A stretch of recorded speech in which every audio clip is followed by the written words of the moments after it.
So tonight we're going to think about the question, why fast for Gedaliah?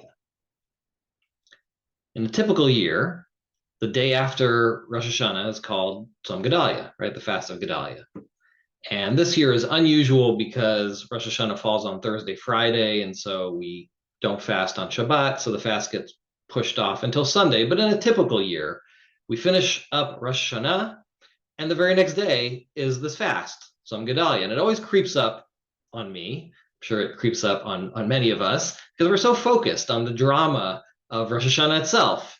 And then the holiday ends, and the next day is this mysterious fast day that most Jews have never heard of, and even those of us who are aware of it sometimes only have the vaguest sense of what it's about. So tonight, let's focus on Tzom Gedaliah. What is this fast about? Who was Gedaliah? And why are we still fasting for him each year today? Okay, but first, let's start with a more basic question. Tzom Gedaliah is one of the minor fasts, right, of the Jewish calendar. Why do we have these minor fasts of the Jewish calendar in the first place? Where do they come from, and what are they about? Because, of course, the big fast days are Yom Kippur, the most serious day of the Jewish calendar, Tisha B'Av, the saddest day of the Jewish calendar. But what are these minor fasts? Where do they come from? Okay, so they go all the way back to the times of Tanakh. They're mentioned in the book of Zechariah, which says, we read in the 8th chapter of Zechariah, Komar Hashem Tzvaot, Tzom HaRevi'i, V'Tzom HaChamishi, V'Tzom HaShvi'i, V'Tzom HaAsiri, Yeh Levet Yehuda L'Sason, L'Simcha, L'Moadim Tovim. So says Hashem, the fast of the 4th month, the fast of the 5th month. Actually, I'm already reading the translation as if with a little bit of interpretation. It basically says the fast of the 4th, the fast of the 5th, the fast of the 10th, the fast of the 7th and the fast of the 10th will be days of joy and gladness, and they will become festivals, basically Yamim Tovim, for the house of Yehuda. Okay, someday in the future, perhaps in Messianic times, the prophet Zechariah tells us that these sad days of the Jewish calendar will become happy occasions of joy and gladness. And the Gemara in Rosh Hashanah spells this out. When it says the fast of the 4th, the Gemara asks, what is that? And so the Gemara says, well, the 4th month of the Jewish calendar, starting from Nisan, because Nisan is the first, so Nisan, Iyar, Sivan, Tammuz, right? The fast of the 4th is the fast day in the 4th month. We have a fast day in the 4th month. Today, that is the 17th of Tammuz, Shiva Asar Tammuz, and we recall how the walls of Jerusalem were breached originally by the Babylonians when they came to destroy Yerushalayim. Okay, so that's the fast of the 4th. What's the fast of the 5th? Asks the Gemara. Well, that's Tisha B'Av, right, which falls in the 5th month of Av, and that, of course, is the final destruction of the Beit HaMikdash at the hands of the Babylonians originally. And what's the fast of the 7th? That, the Gemara says, is the fast of the 7th month. That is the fast of Gedaliah, on the 3rd of Tishrei, the 7th month each year. And the Gemara explains briefly that this commemorates the murder of Gedaliah ben Ahikam, the governor that the Babylonians installed after they destroyed Jerusalem. We'll talk about that in more detail. And then the Gemara says, what's the fast of the 10th? That is the 10th of Tevet, in the 10th month, the day on which the Babylonians first began their siege of Yerushalayim. And so what we see here is that these 4 minor fasts are a unity, right? They're a cycle of fasts, all focused on various aspects of our downfall, originally at the hands of the Babylonians about 2,600 years ago, okay? And that's the cycle, the siege, the breach of the walls, the destruction of the Beit HaMikdash itself, and then last in that cycle is this lesser-known tragedy at the end, involving the death of Gedaliah ben Ahikam, the Jewish governor that was installed by the Babylonians after they finished destroying the Jerusalem and the temple, the Beit HaMikdash. Okay, so who was Gedaliah? Let's remind ourselves of his story. It's told to us in 2 different places in Tanakh. First, in the 2nd book of Kings and Melachim Bet in the 25th chapter, and then separately, it's also the story is kind of retold in more detail in the book of Yirmiyahu, the book of Jeremiah, in the 40th and 41st chapters there. The story in the book of Melachim Bet in Kings is told way at the end, at the very last chapter, actually, of the book. And there we're told in this kind of rapid fire manner the story of how Judea, the kingdom of Yehuda, is captured and destroyed at the hands of the Babylonians, and how the Babylonian king Nebuchadnezzar moved against Jerusalem. He besieges it. He breaches the walls. He kills the king's sons. He gouges out the king's eyes and takes him off in chains to Babylon. And then it says that the Babylonians burned down the Beit HaMikdash, right? They destroyed the temple and they tore down the walls of Jerusalem. And then after all that, we are told, it says, Ve'et yeter ha'am hanisharim ba'ir, ve'et hanoflim asher naflu al hamelech Bavel, ve'et yeter ha'amon hegla Nebuzaradan Rav Tabachim. It says the remnant of the people that was left in the city after all this destruction. And it says the defectors who had gone over to the king of Babylon and the remnant of the population were taken into exile by Nebuzaradan, the chief of the guard. So this is kind of like the last holdouts and the last folks, they're kind of sent off so that most of the population has now been exiled off the land. But it says, Umidalat haaretz hishir Rav Tabachim lechormim uleyogvim. It says that some of the poorest of the land were left by the chief of the guards to be to tend the vines and to be hands in the field. Okay, so basically, the Babylonians exiled the bulk of the population of the kingdom of Yehuda off their land. They get sent off to the east, into the heart of the Babylonian Empire. But some stragglers, what are described as the poorest in the land, remained behind as workers.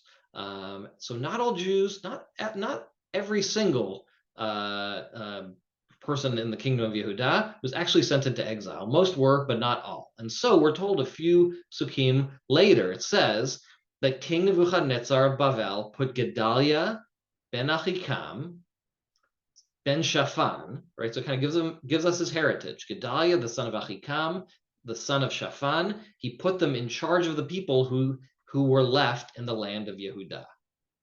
So who is this Gedaliah, son of Ahikam?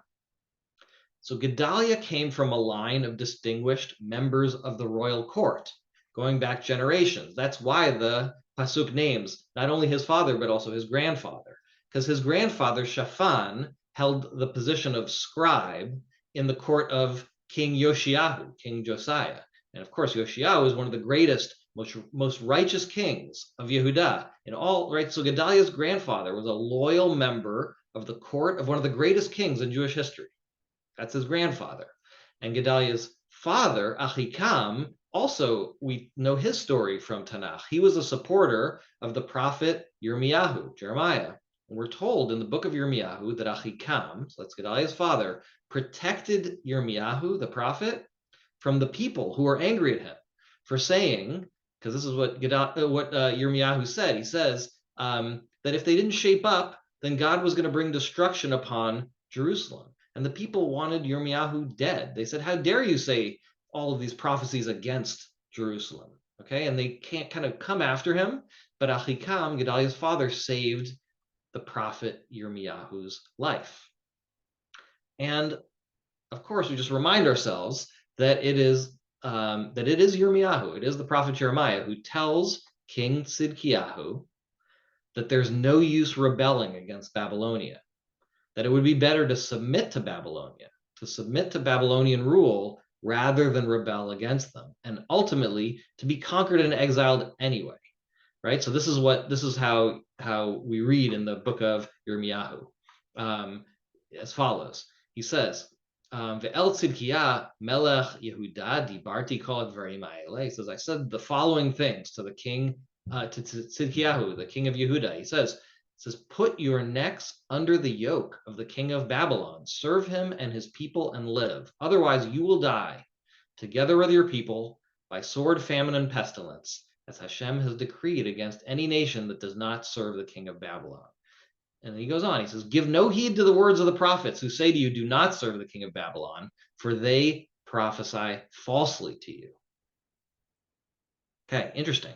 But Tzidkiyahu did not listen to Yirmiyahu's prophecy. He rebels. And so with all that background, now we know more about Gedaliah and where he comes from. Okay, Gedaliah comes from a line of court insiders, and importantly, from a family that supported Yirmiyahu's prophecies, which said, better to submit to the Babylonians rather than go down fighting and lose anyway. Because all of the bad acts, all kind of the errors of the kingdom of Yehuda's ways were so deep in the past that it was kind of too late for that salvation, says Yirmiyahu. Better to submit to the Babylonians than to go down fighting and lose anyways. Okay, so this was the camp that saw rebellion against Babylonia as futile. And therefore, we should not be entirely surprised to hear that after the destruction of Yerushalayim, that it's Gedaliah, of all people, who was installed by the Babylonians as a Jewish governor over the poor stragglers who remained in the land, the poor folks who remained in this devastated land when most of the Jews had already been exiled. And we read in the book of in Melachim Bet, again in the 25th chapter, it says, V'shava lahem Gedaliahu ule'anshehem vayomer lahem al tirau me'avdei hakastim. Gedaliah reassured them and said, don't be afraid of these Chaldeans, of the Kastim. Okay? Shvu va'aretz ve'ivdu et melech Bavel ve'yitav lachem. Stay in the land, serve the king of Babylon, and it will go well for you. Okay? But that was not meant to be either. The tragic end of the story is told briefly in the last chapter of the book of Kings, again in more detail in the book of Yirmiyahu itself, in the 40th and 41st chapters. Basically, at first, Gedaliah seemed to be having some positive impact.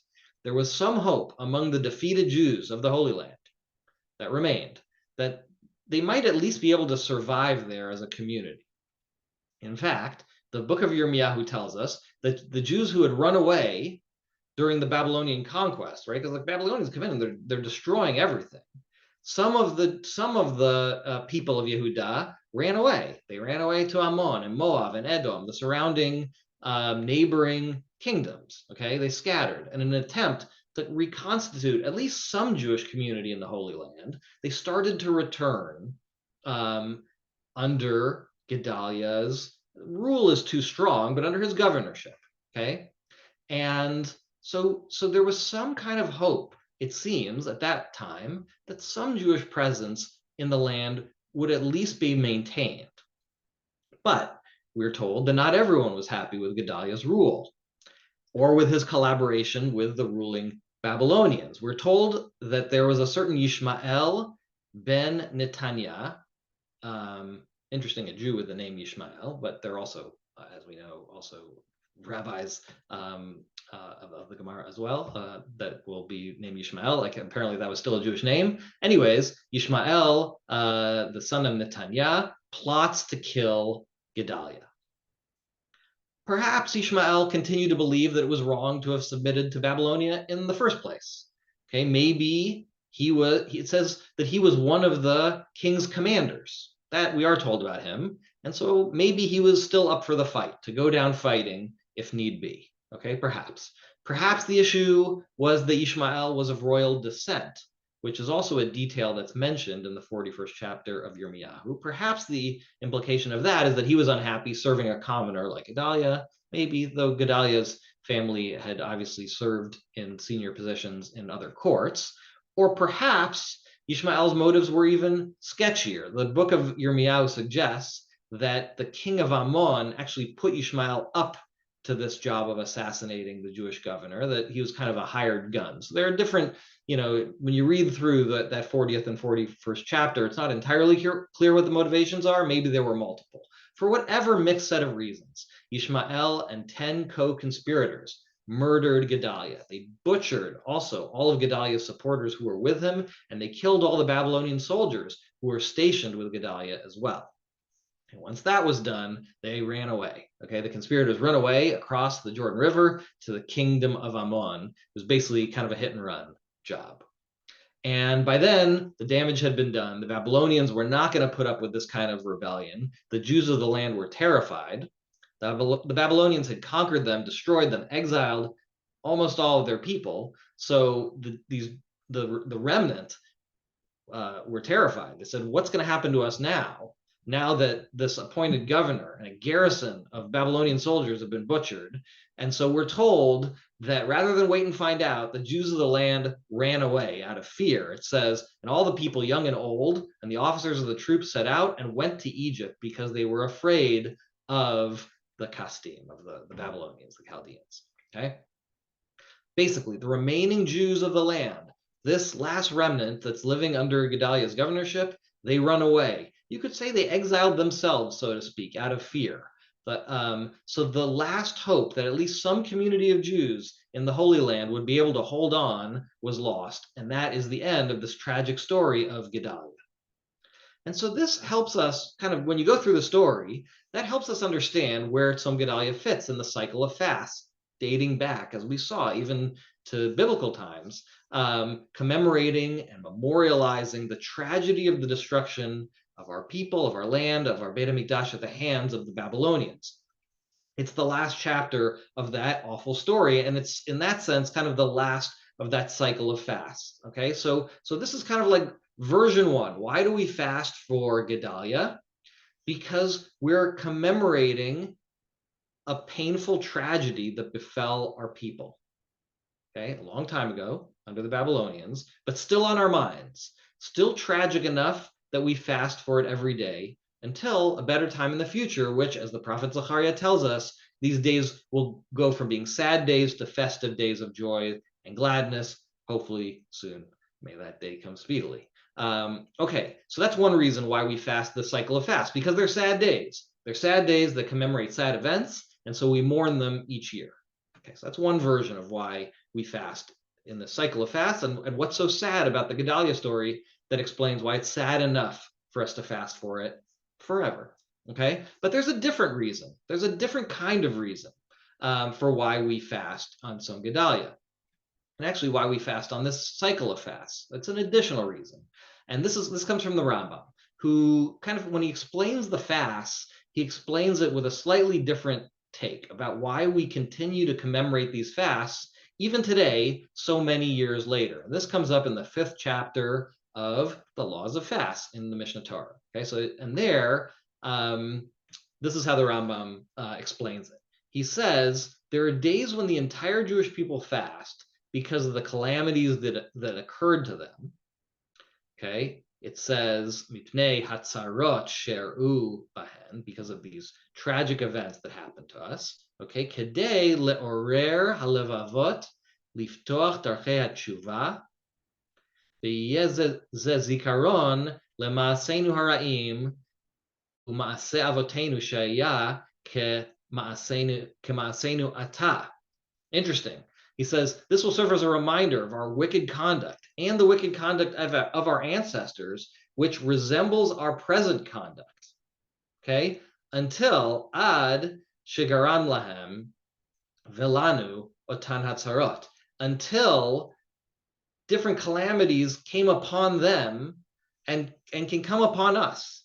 Okay, and he says shebezikaron varim elu, by remembering these things, nashuv lehetiv, we will improve our conduct. Okay, we will do tshuva, let's say, we will do better. So this is a little bit of a different spin. Why do we continue to commemorate these fasts, says Rambam? Not just to remember, not just to perpetuate the memory of past tragedies, but rather, or in addition, to inspire us to learn from the tragedies of our history so that we'll do better in the future. Okay, this is a different take. This is, you could say, an educational aspect of the fast days. Not just days kind of to think about tragedies of our past in a sad way, right? But for that sadness to propel us forward, not just in a backward-looking way, but to challenge us to learn from our history so that we can build a better future. In that sense, these fasts are also forward-looking, even as they draw on stories of terrible things that happened in our painful history. So if that's the case, then we have to consider, what are the messages that we're meant to take away from the story of Gedaliah? Okay, not just the sadness of it, but what are some of the messages so that, as Rambam says, we can do better in the future? When the 3rd of Tishrei rolls around each year, what are we supposed to think about so that we can be better this year and in years to come? Okay, keep in mind that Tzom Gedaliah especially falls in Aseret Yemei Tshuva every year. So we're already in this mode of thinking about how to be better. So what painful lessons can we take away from Tzom Gedaliah so that we don't have to ever repeat similar tragedies in the future?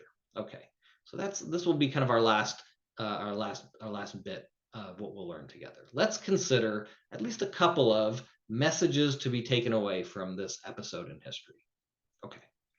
So one message that seems to stand out from the story is this: Jewish presence and self-rule in the land of Israel is incredibly precious, even if the situation is far from perfect. Right? So Jews living and governing themselves in the land of Israel is an incredible thing. The book of Yirmiyahu tells us that Gedaliah's governorship basically created a space for at least some Jews to survive and even begin rebuilding a Jewish community in the land of Israel at a terrible time in our history. And all that, after all that destruction at the hands of the Babylonians.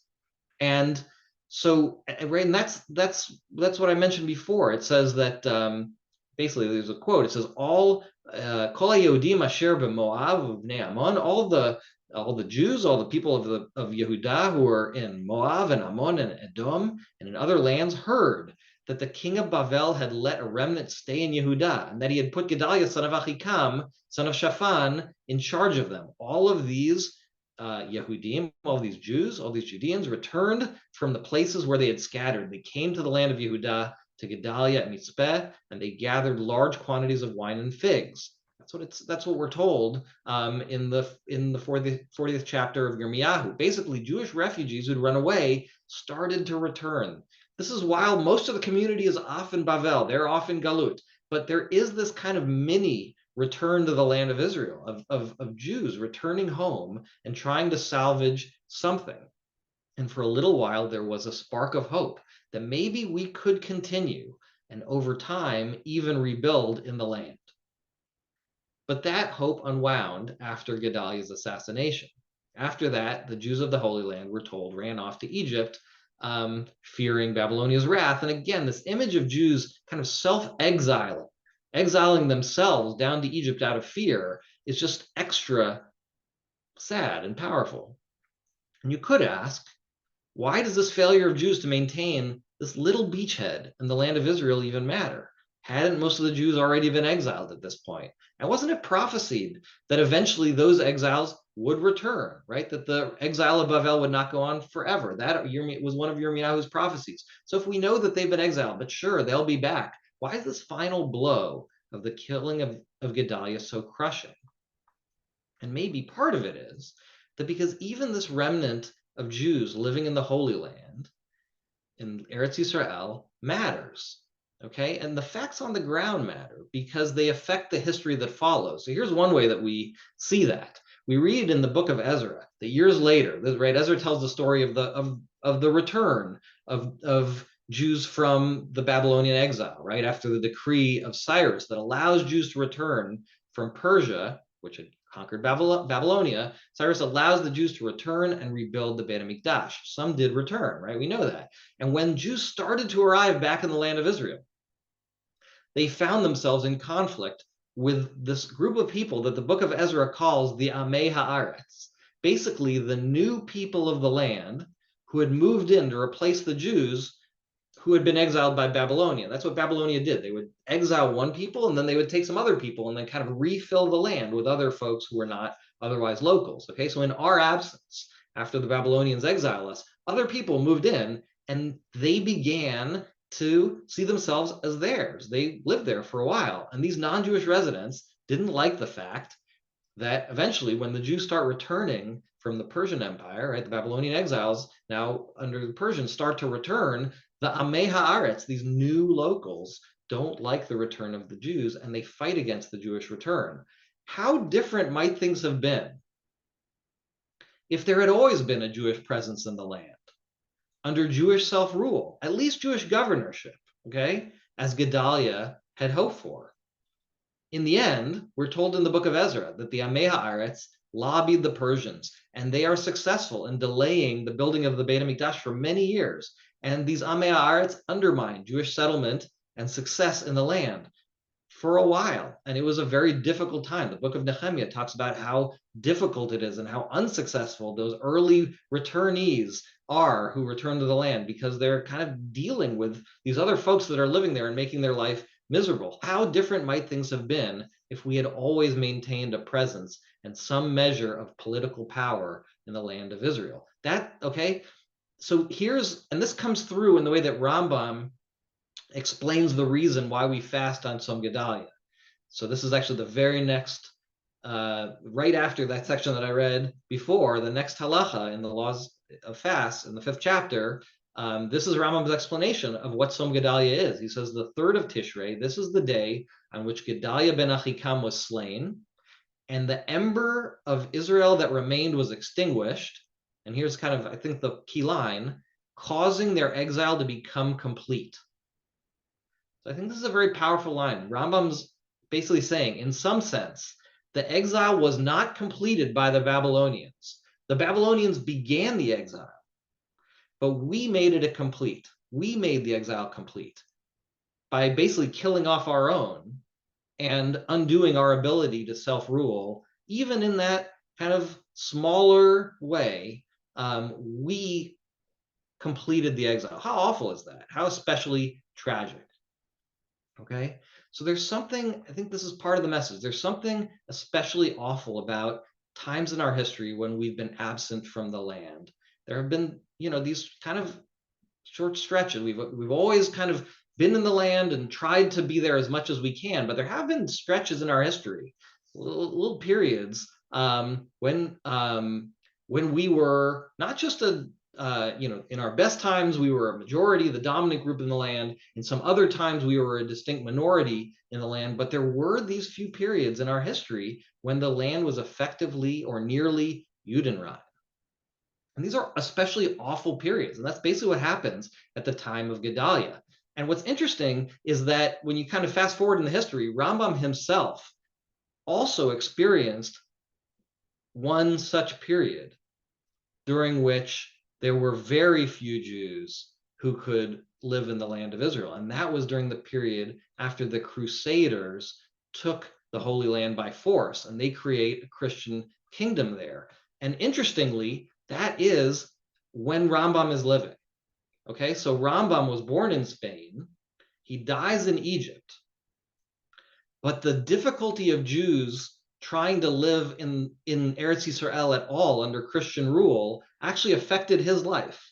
And here's the backstory. Rambam fled Spain in the year 1166. He was around 30 years old. He and his family were running away because a group of Muslim extremists called the Almohads show up. They kind of come up from North Africa. They start conquering Spain, southern Spain, especially where Rambam and his family live. And they impose this very strict, harsh form of Islam that included forced converting all non-Muslims. Okay, they basically convert or die. So Rambam and his family chose to leave, to go into exile from his beloved Spain. Okay, this is hundreds of years before the Spanish Inquisition. This is a totally different period. Okay, long, long before, and it's at the hands of Muslim extremists that basically come up. And Rambam and his family left Spain, and they traveled all the way to Eretz Yisrael. That's where they intended to live when they ran away from Spain. And in fact, Rambam, we have a letter that Rambam wrote at this time where he describes the period where he enters the Holy Land. And he says, here's a quote. He says, "For I," and he, he's talking about his brother, okay? So basically Rambam and his brother, "and my honored father, and you," this is because he's writing a letter to this Rabbi Yafet, okay, who was the Dayan of Akko at the time. So basically there is a small, tiny kind of Jewish, there are a few Jews, but it's really quite small and difficult. He says, "The four of us walked through the house of Hashem with great feeling." It sounds like they went up to the Temple Mount. It sounds like that's what happened. But anyways, he walked through the deserts and the forests seeking God. I will not forget it. He basically talks about this amazing trip that he and his father and his family have when they go to the land of Israel. But showing up in the Holy Land while it was under Crusader domination was not an easy time for Jews. And ultimately, Rambam and his family move away. They moved to Egypt, where Rambam lived out the rest of his life. Okay, and this is amazing. Also, just since we're kind of going down this rabbit hole of history. I just think this is like an interesting twist. Rambam moves to Egypt, where he works in the court of Saladin. Saladin, of course, was the Muslim ruler of Egypt that marched his armies and defeated the Christian Crusader kingdom in the Holy Land. That is the court that Rambam himself worked as a doctor in when he was living in Egypt. So it's just kind of an amazing twist.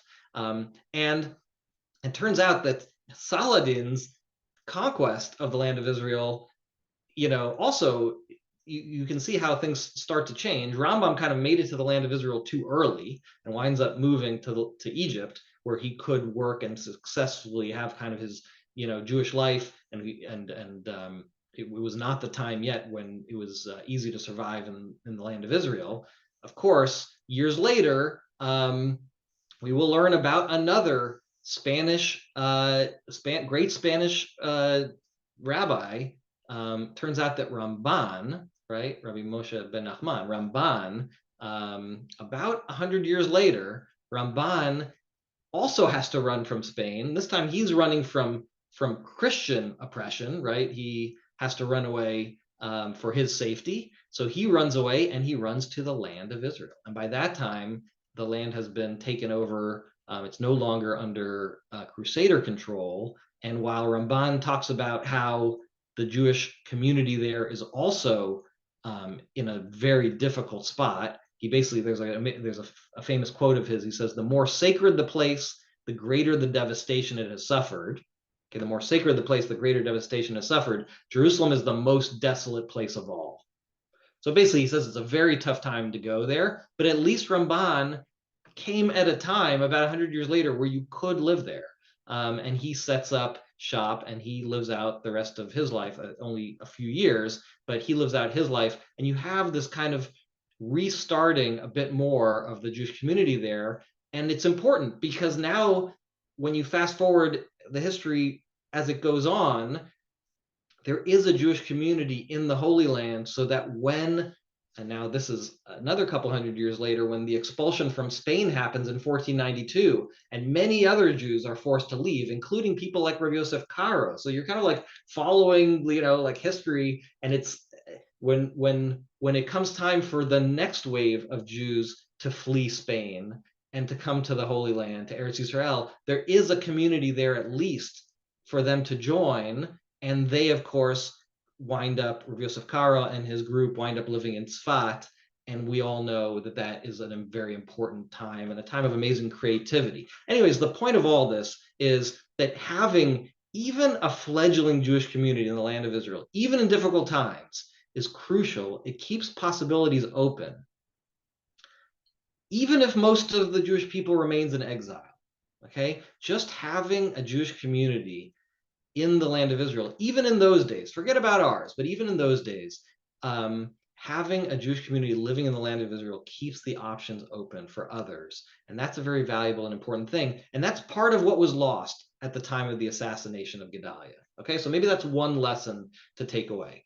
Okay, let's go through one other potential lesson to take away from the story of Gedaliah. Okay, another one that seems to jump off the page has something to do with the dangers of Jewish extremism.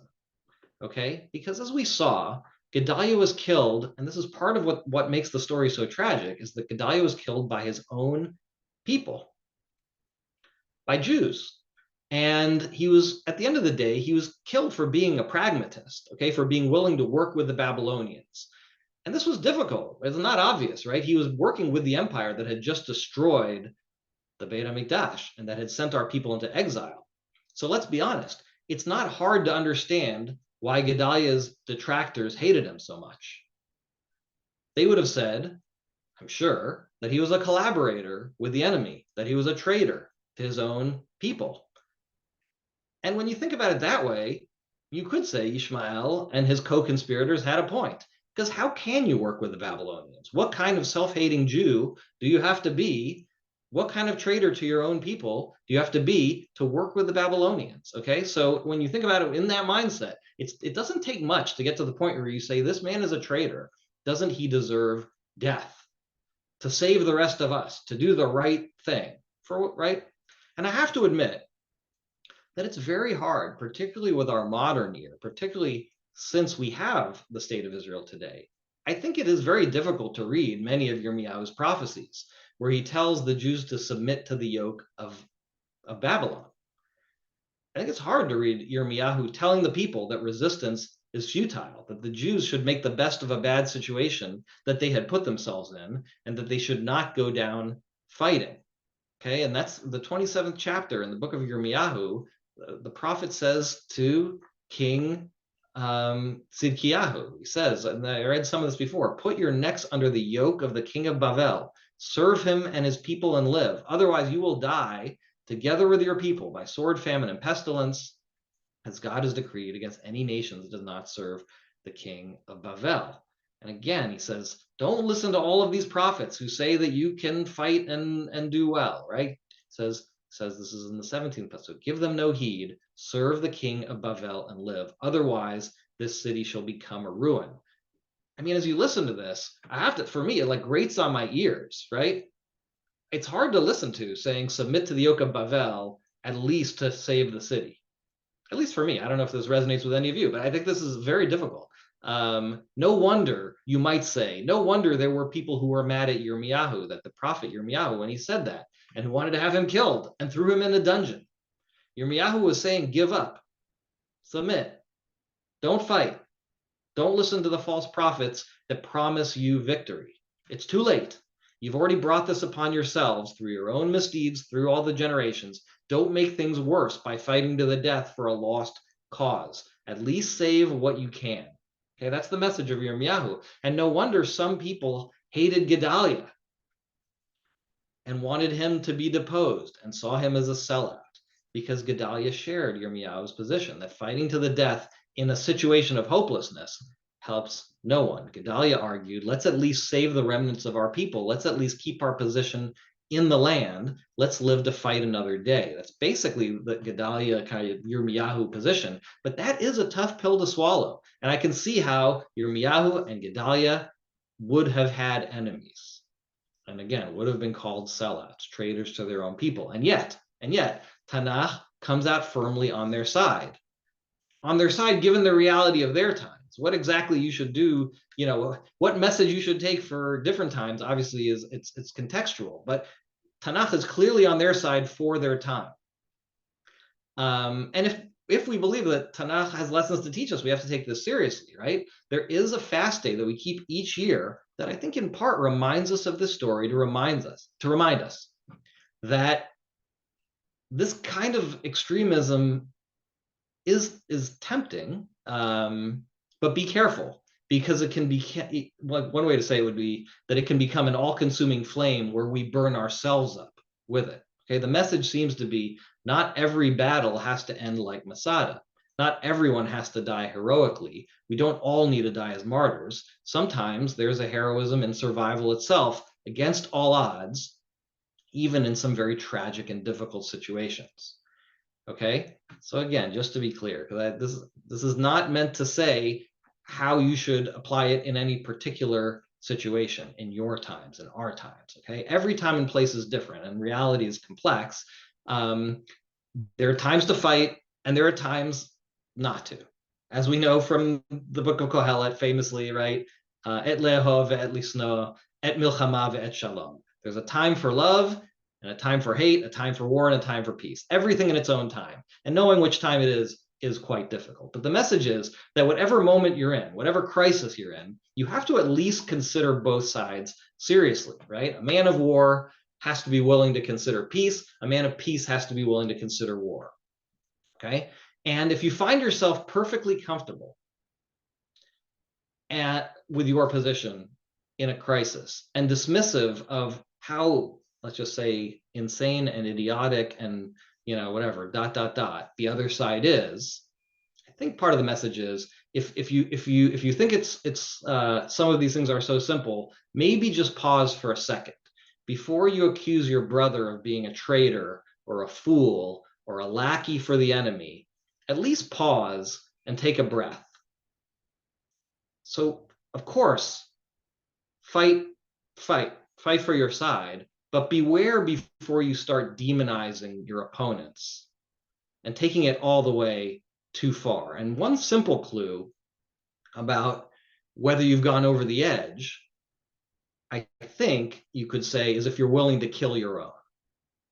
If you're willing to kill your own in the name of your principled unyieldingness in this situation, if you're willing to kill your own, then you are presumptively on the wrong side. Okay? And this is a message I think that we're meant to remind ourselves of each and every year. Again, that if you're willing to take your certainty to the point of killing your own people, then I think the story makes you have to pause. And I have to say, when it comes to that, it's almost impossible for me not to read the story of Gedaliah and just have some echoes to what happened all those years ago with the murder at Jewish hands of Prime Minister Rabin. I just think that is it's not to make an equivalence between the two characters, but just, again, history doesn't repeat itself, but it rhymes. Rabin was a Jewish leader killed by his own for the crime of treason, supposed crime of treason against his own people. And again, all this is not to say, there were good reasons for the heat of the debate about all the things that Rabin was doing, and there are reasons to continue that debate today about him and his political legacy, etc. You could agree, you could disagree, but bottom line, if you find yourself plotting to kill the prime minister of the state of Israel, then you've crossed a line.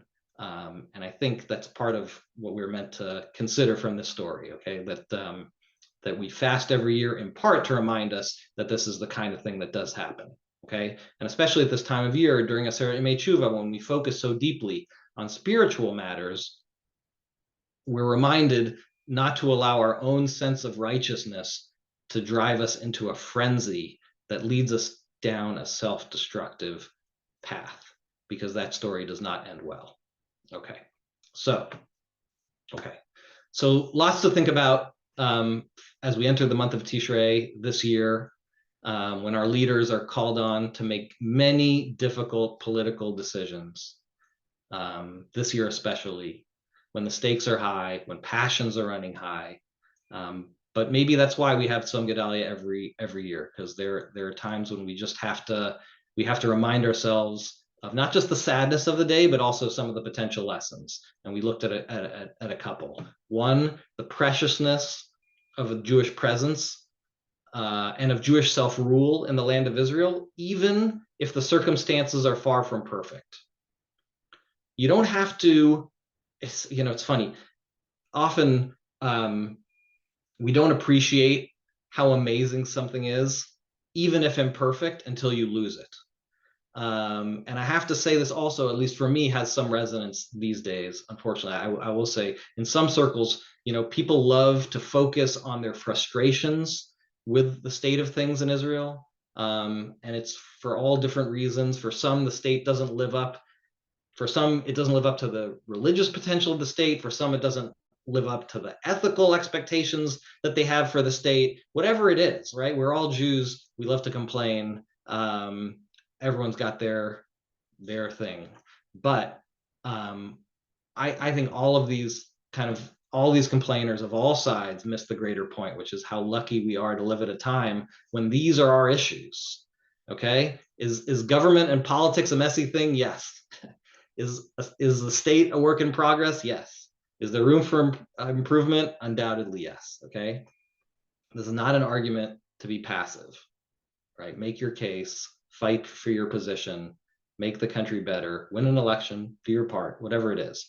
But before you tear the whole thing down, I think the story of Gedaliah has to remind us, before you tear the whole thing down, before you give up on something that you think is imperfect, before you start to fight to the death for your side, please take a step back and consider. Because even imperfect Jewish self-rule in the land of Israel is immeasurably precious. And as you fight for your position, as you make your critique, just be careful that you do it in a way that doesn't tear the whole thing down, because we are capable of doing that to ourselves. And it's awful when we do that. And our relatives in just about any other time in history would trade for our position in a heartbeat. So maybe that's just one last thing to have in mind this year on Tzom Gedaliah. So I'll leave off with that. Thanks, everyone. Shana Tova. Should be a good, happy, healthy year for all of us.